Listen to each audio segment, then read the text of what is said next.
Une fois, il y avait un homme qui s'appelait Montilt, qui vivait à la campagne à côté de Colmar. Montilt habitait au sous-sol chez sa mère parce qu'il ne voulait ni travailler ni étudier. Il rêvait d'une vie de luxe. Oh, je déteste être pauvre et j'ai envie d'être riche. J'ai trop entendu parler de vie extravagante et parfaite de mes amis et ça me rend triste. Sa mère était une belle femme forte et elle travaillait toute sa vie. Elle est devenue médecin et elle gagnait bien sa vie.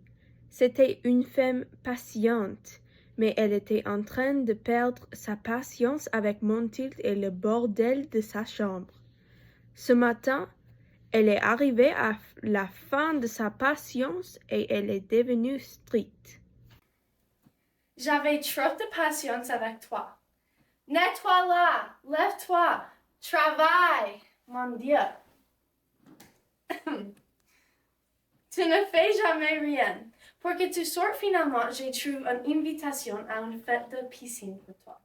Je vais inviter mes vieilles amies du lycée chez moi, donc il vaut mieux que tu ailles à la fête. Même si je voulais, je n'ai pas d'argent. C'est la vie, la laideur, la misère, le désespoir. C'est tout de la merde. J'espère que je serai riche. Si j'étais riche, je pourrais m'amuser, sortir avec mes amis. Bien que tu aies plus d'argent, tu ne partages pas avec moi. Pourquoi pas? Je suis ton fils. Tu es aussi dramatique que ton père.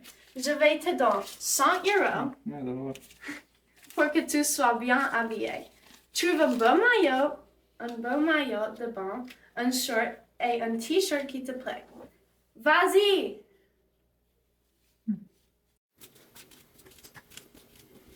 Montilt s'en va et il trouve beaucoup de beaux vêtements. Il achète un maillot de bain rose à fleurs roses et des lunettes de soleil très chères.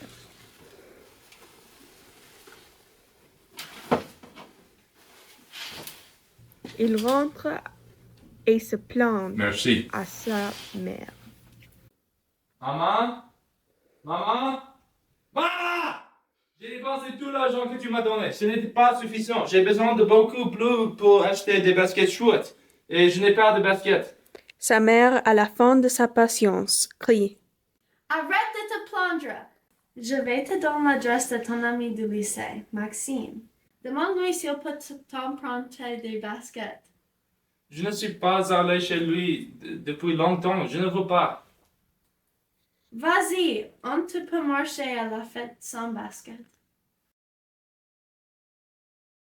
Monsieur Maxime Forestier est devenu très riche après le lycée en gagnant la loterie et faisant un nouveau réseau social. À cause d'être trop paresseux, Montilt n'a pas parlé avec son ami depuis longtemps. Montilt prend le bus et marche jusqu'à chez Monsieur Forestier. Et là, il va se voir avec Maxime pour la première fois depuis le lycée. Wow, sa maison est très grande. Il doit être tellement riche.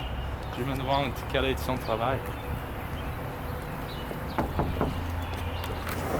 Ah, bonjour, mon vieil ami. Tu m'as manqué. Qu'est-ce qui t'amène chez moi? J'ai besoin de baskets. Je veux des baskets pour apporter pour la grande fête à la piscine. Ah, entre. Merci. La maison est très belle. Quel est ton boulot? Bah, les affaires, l'argent, tu sais. Tu connais Twitter, n'est-ce pas? Eh bien, c'était moi. Grâce à Twitter, je vis ici. Incroyable. Bravo. J'aimerais être encore son ami. Voici les baskets. Il a beaucoup de baskets. Il y en a trop à compter. Montilt essaie de chercher une paire qui lui intéresse. Après avoir cherché, il a trouvé la paire parfaite. Oh, je les adore. C'était des baskets de la marque Unique qui ont des lacets gris et les bas à points roses et bleus. C'étaient les baskets dont les hommes comme Montiel peuvent seulement en rêver. Ah oui, ils te vont bien. Tu peux le prêter. Merci, mon ami. Quel plaisir de te revoir. Mon vrai ami, amuse-toi à la fête de piscine. Quand Montiel arrive à la fête, tout le monde est impressionné. Il parle avec beaucoup des gens riches. Mon ami, j'adore les baskets. Simer, comment tu t'appelles? Moi, c'est Maximilien. Permette-moi de te présenter à mon amie Margot. Coucou, je m'appelle Margot. Tes lunettes sont magnifiques comme un grand oiseau de couleur. Enchanté, Margot. Je m'appelle Montiel. Quels sont vos boulots? C'est une fête de la piscine. On doit nager. Allons-y. Je ne veux pas nager de peur de perdre mes baskets. Bah, tout ira bien. Non, qu'elle ne soit pas chouette, mais tu dois t'amuser un peu. Bah oui, je nagerai. Où puis-je mettre mes baskets pour qu'elles soient à l'abri? Tout le monde laisse ses trucs là-bas. Maintenant, on y va. Tout le monde nage. Le temps passe. Montiel s'amuse très bien. Si bien qu'il oublie que sa mère lui a donné un couvre-feu.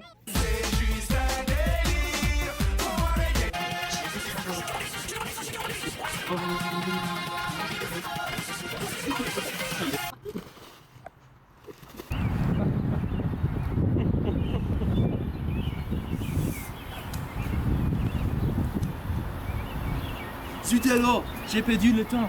Ma mère me dit que je dois rentrer à 1h. Zut alors! Il faut se dépêcher. Mon ami, n'oublie pas les baskets.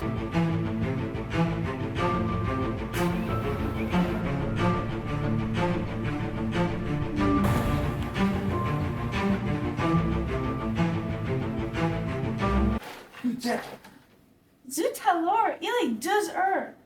Où est-ce que tu as été? J'avais trop peur que tu sois mort, ou pire. Désolé, j'ai perdu le fil de temps. Et qu'est-ce que ça? Où sont tes baskets? Zut alors, je dois les retrouver. Maxime me tuera. Montiel retourne à la piscine et cherche les baskets, mais il ne les trouve pas. Qu'est-ce que je vais faire? J'ai perdu les baskets. Calme-toi. Dis à Maxime que les baskets sont tombées dans la piscine, alors tu vas les laver. Ça sera quelques journées jusqu'à ce qu'ils soient propres. Et puis quoi? Je ne trouverai pas avec plus de temps. Tu ne vas pas trouver les baskets, tu les chercheras au magasin et achèteras une nouvelle paire. Alors Montiel est allé de magasin en magasin, jusqu'à ce qu'il trouve enfin une autre part.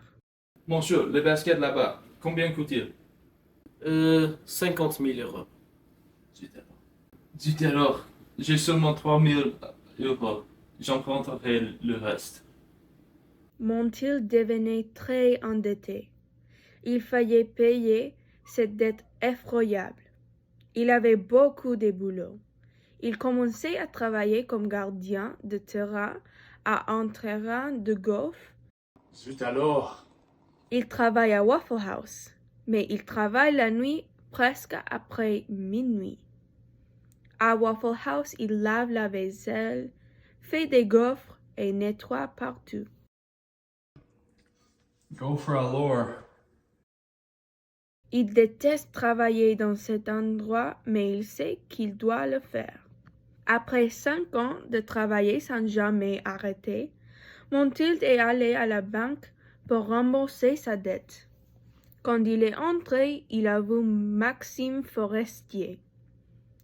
Il ne l'avait pas vu depuis qu'il lui a emprunté des baskets. Il ne savait pas quoi faire. Bonjour mon bel ami, comment ça va? Montiel décide de lui dire tout ce qui s'est passé avec les baskets. Oh là là, bonjour. Je suis très bien et toi? Je ne t'ai pas vu depuis longtemps. Oui, pardonne-moi que je ne t'ai pas visité. J'ai travaillé beaucoup et très dur. J'étais endetté. Pourquoi, mon ami? Quand tu m'as prêté tes sneakers, je les ai perdus par accident. J'ai dû en acheter une nouvelle paire pour les remplacer, mais je n'avais pas assez d'argent et elles étaient très chères. Bah non, c'est horrible. Ces baskets étaient une paire de fausses. Je n'ai payé que 30 €. Je crois à un vendeur en Chine dans un séjour de travail. Zut alors!